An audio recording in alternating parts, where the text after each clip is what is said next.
Good evening, my name is Engineer Piyush Pandey, ladies and gentlemen. Today I am here in front of you to tell you something about very critical questions that are asked often in off-campus and on-campus placement drives. Whenever job seekers they visit any company office and they are about to appear in some interview, HRs ask certain very typical questions.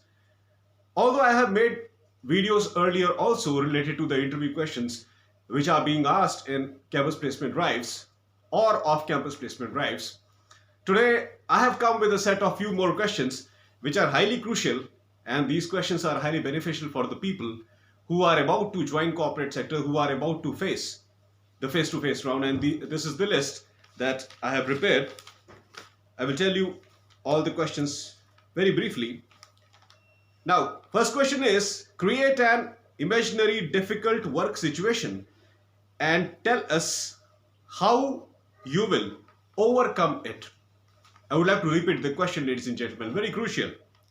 Create an imaginary difficult work situation and tell us how you will overcome it. Now, why the HR is asking this question?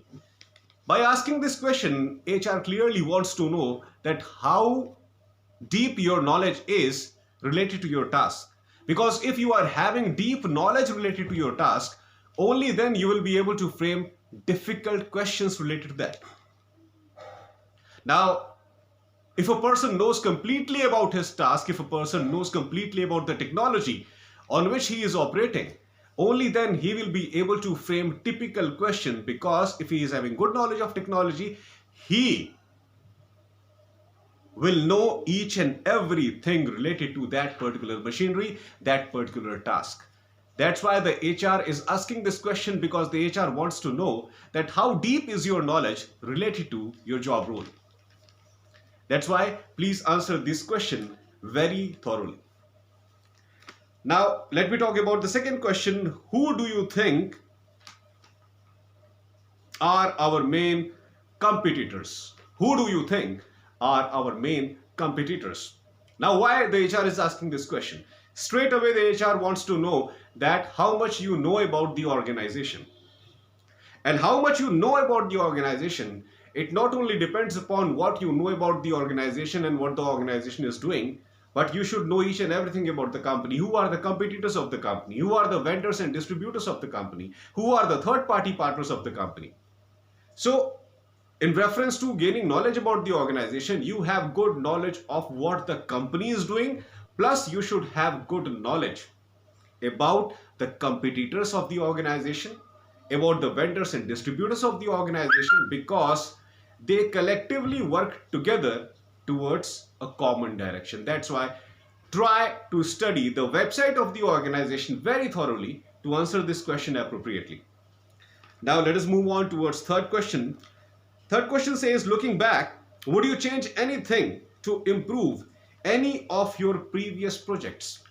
Now, if you are an experienced person, and after gaining experience from 2 to 3 industries, you are appearing in some placement drive, you are appearing in some interview, the HR is going to ask this question.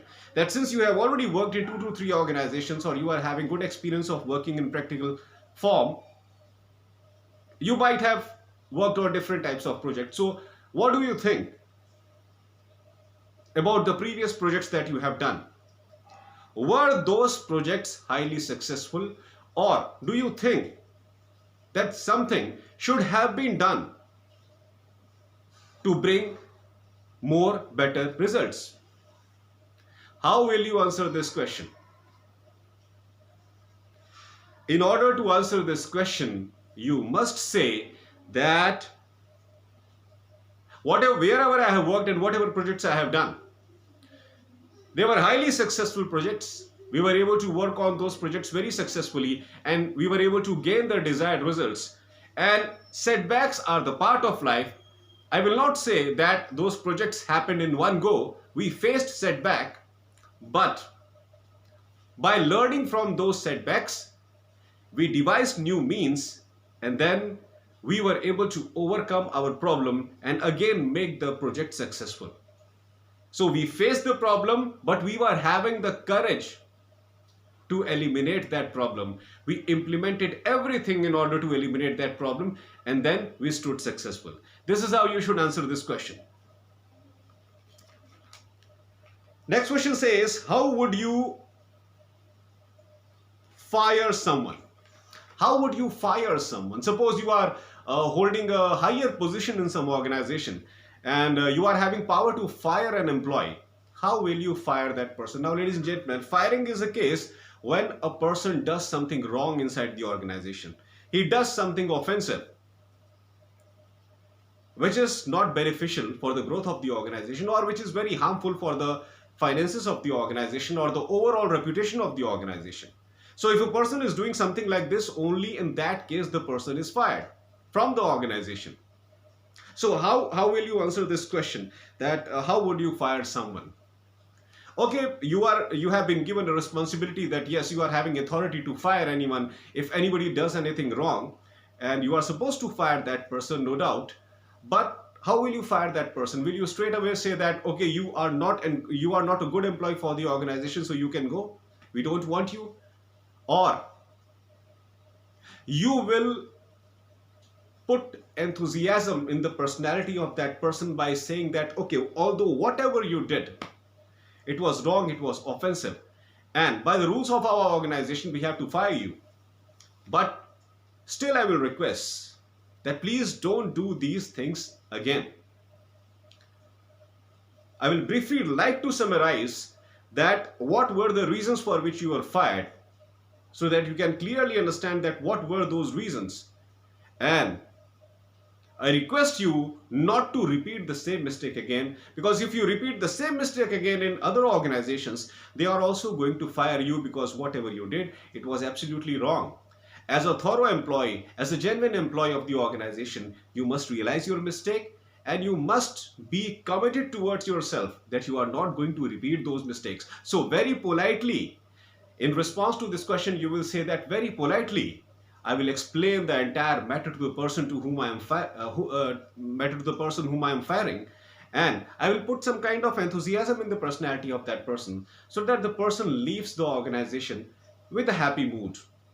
Although he is fired, he will not feel happy while leaving the organization, but by using specific kind of polite words, I can motivate that person so that he can do something good in other organizations that he will be joining. Now, next question says that what have you learned from mistakes on the job? Suppose you are an experienced employee, and after gaining experience from a particular organization, you are moving on towards other organization, and over there during the interview the HR says that what have you learned from mistakes of your previous jobs? What will you say? You cannot say that I never made any mistake. Ladies and gentlemen, that is not possible. We are human beings and mistakes happen. So definitely you have made mistakes in your previous organization, that is true. So try to be very truthful towards that, and put forward your genuine mistakes that you have done, which have not created a big problem for the organization, the big problem for the organization of the reputation of the organization. Mention your small problems, that yes, I did this small mistake, and because of which wrong results, I got wrong results. So please don't mention those problems which were specifically severe for the reputation of the organization, which brought heavy losses to the organization. No, never mention such type of problems. Ladies and gentlemen, while working in an organization for 1 year or 2 years or 6 months, I will say even for 6 months if you are working in a company, definitely we are human beings and we make large number of mistakes. So whenever the HR is asking this question, you should make small mistakes, light mistakes. Listening to those mistakes, the HR should not feel offended. So you should make such type of, you should mention such type of mistakes, and then you should say that I will try my best not to repeat those mistakes again in your organization. So if you mention those light-hearted mistakes, the HR is not going to feel offended. Don't mention severe mistakes. That's the trick. Now, sixth question says that what have you done to enhance your knowledge in last 1 year? Ladies and gentlemen, whenever a person is working inside the organization, he is not only supposed to work according to the rules, he is also supposed to upgrade himself. In order to gain senior position in an organization or in some other organization, we need to upgrade ourselves, we need to upgrade our understanding, upgrade our knowledge related to the task that we are doing. So if you are not consistently upgrading yourself, if you are not consistently learning new things while working inside the organization, that is not going to benefit you in any way. So while working inside the organization, keep learning, keep growing, keep gaining knowledge related to whatever you are doing, whatever your profile is. And try to be highly confident about yourself.